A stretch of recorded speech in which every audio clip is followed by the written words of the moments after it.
to talk about second conjugation verbs. All the verbs that you have studied so far in your Latin life have been first conjugation, and neko, nakari, nakawi, nakatum is an example of one. A second conjugation verb would be terio, tereri, terui, teritum.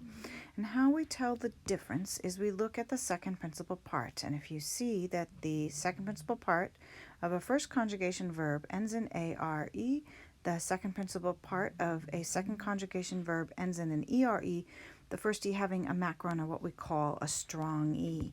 That is the only difference. We treat them exactly the same. We conjugate them exactly the same.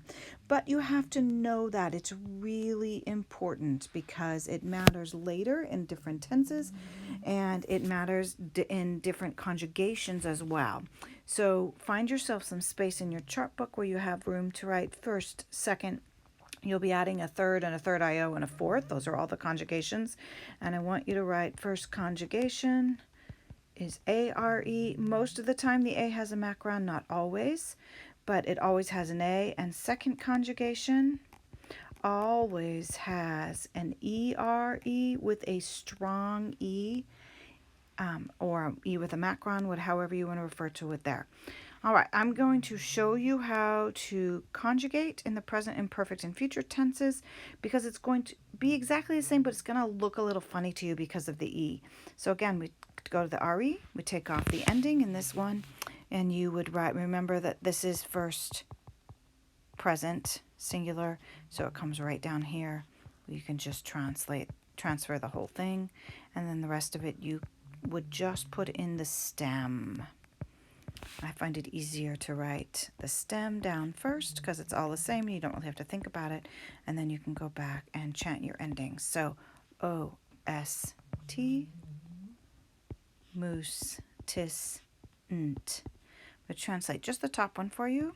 So it is I worn in the present, and we worn. All right, so you can do the rest of those if you want. You know how that works. Second principal part, take off the re. The stem is the same for everything in imperfect, so we're just going to go ahead and write it down. Again, we're going to practice, even though you know how to do this, because again, the e is just going to look weird to your eyes, and it's going to feel like you spelled something wrong or you've not done the right stem, and we just need to write it a bunch of times and then your mind will get used to it. So imperfect endings: bom, bas, bot, bamus, batis, bont. I'm going to do second person this time, which was singular, is you were. Remember, has a was or a were and an ing. Were warning. And we do, of course, the southern plural. Y'all were warning. All right, now on to the third one. We're going to do future. Same thing.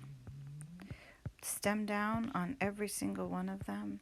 You know, you find a way to do these conjugations and then the synopsis in the way that makes sense to you.